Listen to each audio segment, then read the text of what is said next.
अस्सलाम वालेकुम फ्रेंड्स, मेरा नाम अब्दुल खालिक है और आज हम लोग जो हैं सीनियर ऑडिटर के इंटरव्यू में जो प्रीवियस क्वेश्चंस हो चुके हैं उसके बारे में बात करेंगे। जो हमने टॉपिक्स क्लियर किए हैं वो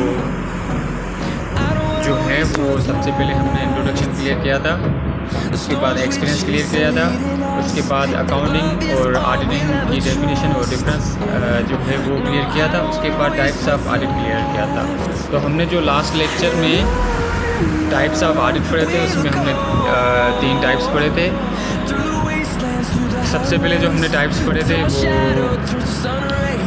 फाइनेंशियल ऑडिट टाइप था नंबर 1 पे, और दूसरे नंबर पे था ऑपरेशनल ऑडिट, और तीसरे नंबर पे जो था वो कंप्लायंस ऑडिट था। ये 3 टाइप्स हम लोगों ने टाइप्स ऑफ ऑडिट पढ़े थे। और आज जो है हम लोग पढ़ेंगे ऑडिट रिपोर्ट के बारे में।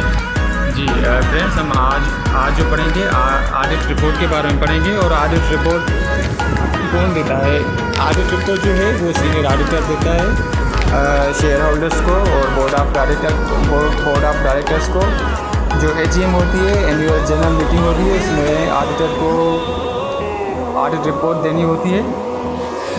और ऑडिट रिपोर्ट जो होती है वो किस पे बेस करके जो सीनियर ऑडिटर है वो ऑडिट रिपोर्ट देता है। तो आज लोग हम ये सब पढ़ेंगे। जी फ्रेंड्स, ऑडिट रिपोर्ट जो होती है वो किन अश्योरिटी पे जो है सीनियर ऑडिटर पेश करता है। सबसे पहले ऑडिटर को जो है कंपनी के बारे में नॉलेज होनी चाहिए, नॉलेज होनी चाहिए कि कंपनी वो क्या करती है, और कंपनी का उसको पता होना चाहिए थोड़ा बहुत, तभी जो है वो उसका ओपिनियन दे सकता है, उसके बारे में कुछ बता सकता है। तो उन सब के बारे में जब वो रिपोर्ट देता है तो उसको ऑडिटर को सबसे पहले तो कंपनी का इंटरनल कंट्रोल जो है वो मालूम हो, और जो फाइनेंशियल स्टेटमेंट है उसका ऑडिट किया जो भी है एग्जामिन किया है वो उसका मालूम हो, और जो अकाउंट्स बैलेंस ट्रांजैक्शन डिस्क्लोजर्स जो भी है सबका उसको नोआ होना चाहिए। तो सबसे पहले हम जो है ऑडिट रिपोर्ट के बारे में पढ़ेंगे। तो ऑडिटर जब ऑडिट रिपोर्ट देता है तो उसको क्या मतलब पता होना चाहिए कंपनी के बारे में जो वो देता है। तो फ्रेंड्स, सबसे पहले ऑडिटर को ऑडिट रिपोर्ट देने के लिए कंपनी का नोहा होना चाहिए। उसमें सबसे पहले जो आता है वो आता है रीज़नेबल अश्योरेंस। जी फ्रेंड, रीज़नेबल अश्योरेंस जब होगा ऑडिटर को, तभी वो किसी कंपनी के बारे में अपनी जो व्यू है, अपना जो ओपिनियन है वो दे सकता है। तो जी फ्रेंड्स, तो रीज़नेबल अश्योरेंस मालूम करने के लिए ऑडिटर को क्या करना चाहिए वो भी आज हम पढ़ेंगे। उसमें सबसे पहले ऑडिटर को रीज़नेबल अश्योरेंस मालूम करने के लिए उसको सफिशेंट एप्रोप्रिएट ऑडिट एविडेंस होना चाहिए। और वो सफिशेंट एप्रोप्रिएट ऑडिट एविडेंस कहाँ से वो मिलेगा? उसको मिलेगा कुछ ऑडिट प्रोसीजर्स होते हैं जिनको वो अप्लाई करके वो रीज़नेबल अश्योरेंस हासिल कर लेता है। और जो प्रोसीजर्स होते हैं वो क्या प्रोड्यूस करते हैं? वो करते हैं ऑडिट एविडेंस। तो ऑडिट एविडेंस में सबसे पहले ऑडिटर को जो कंपनी का इंटरनल कंट्रोल है वो पता होना चाहिए कि कंपनी का जो इंटरनल कंट्रोल है वो क्या है।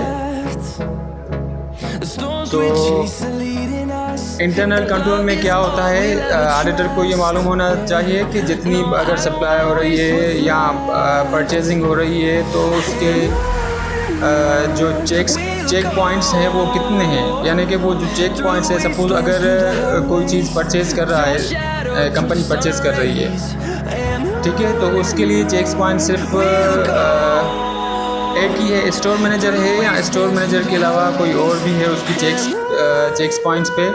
जैसे कि अगर कोई चीज़ परचेज़ की जाती है तो उसकी सबसे पहले एक वो इंस्पेक्शन होती है, तो उसके लिए कोई अलग टीम है या वही स्टोर मैनेजर है जो एक ही बंदा है जो चेक करता है, और चाहे तो उसको खुद भी कर सकता है।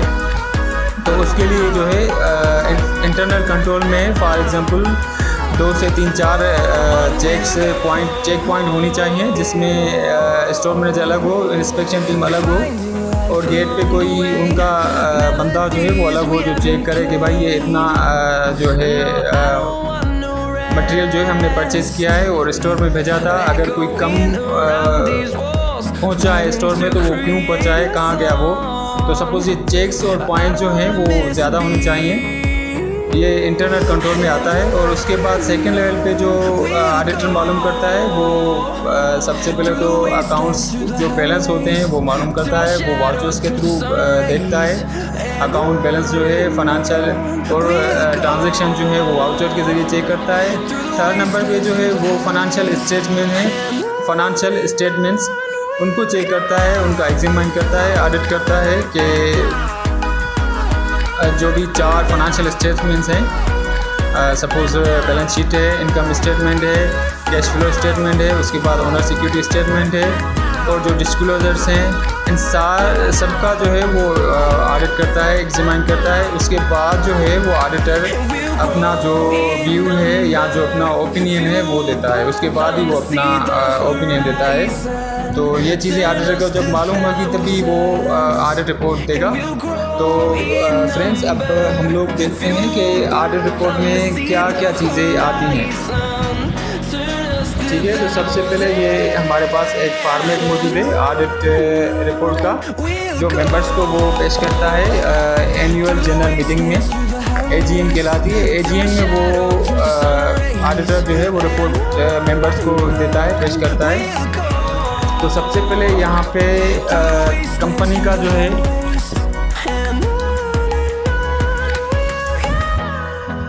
सबसे पहले कंपनी का यहाँ पे नाम आएगा। ठीक है फ्रेंड्स, ये हमारे पास फॉर्मेट मौजूद है। उसके बाद सेकंड पोजीशन पे डेट आएगी कि किस डेट को वो ऑडिट जो है वो कर रहा है, बैलेंस शीट कब वो ऑडिटेड हुई है। ठीक है फ्रेंड, उसके बाद ये सारा फॉर्मेट है। We have audited the next balance sheet of XYZ Limited, the company as at the June 30, 2013, and the related profit and loss account statements of comprehensive income, statement of changes in equity and statement of cash flow statement together with the notes। इसमें यही करा है कि जितनी भी company की 4 statement जैसे कि बैलेंस शीट है, इनकम स्टेटमेंट है, उसके बाद ओनर्स इक्विटी स्टेटमेंट है, उसके बाद जो कैश फ्लो स्टेटमेंट है और उस साथ साथ जो नोट्स हैं उन सबको ऑडिटर ने जो है वो साल के एंडेड ईयर में जो है उनको ऑडिट किया है। और उसके नॉलेज के मुताबिक वो बोला है कि हमारी सिर्फ इस पर जो है ऑडिट करने की जिम्मेदारी है, इसके बनाने की जो रेस्पॉन्सिबिलिटी है वो फाइनेंशियल स्टेटमेंट्स को जो बनाने की रेस्पॉन्सिबिलिटी है वो सिर्फ मैनेजमेंट की है।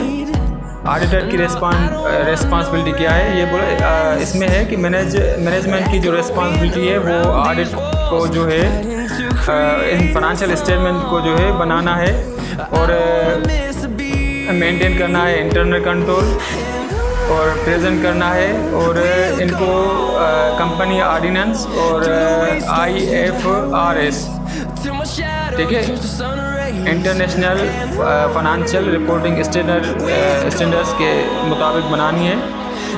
उसके बाद जो है ऑडिटर की रिस्पांसिबिलिटी क्या है, ऑडिटर इसमें है कि our responsibility is to express an opinion on this statement based on our audit. जी, ऑडिटर की ये रिस्पांसिबिलिटी है कि वो अपना जो ओपिनियन है वो एक्सप्रेस करे बेस्ड ऑन स्टेटमेंट पे जो हो, वो जो ऑडिट करते हैं फाइनेंशियल स्टेटमेंट की उसके मुताबिक अपना ओपिनियन दे। और उन्होंने ऑडिटर ने जो है ऑडिट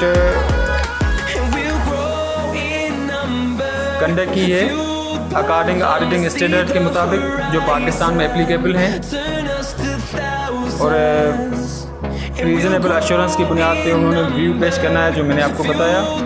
ठीक है, उसके बाद ओपिनियन देता है अपना, ये सारा उसका फॉर्मेट है ऑडिटिंग रिपोर्ट का। ठीक है फ्रेंड, बाद में जो है आखिर में ऑडिटर की सिग्नेचर होगी और ऑडिटर का नाम होगा, डेट होगी और प्लेस जो है वो मेंशन करेगा। आज के लिए इतना काफ़ी फ्रेंड्स, अपना ख्याल रखिएगा। अल्लाह हाफिज़। और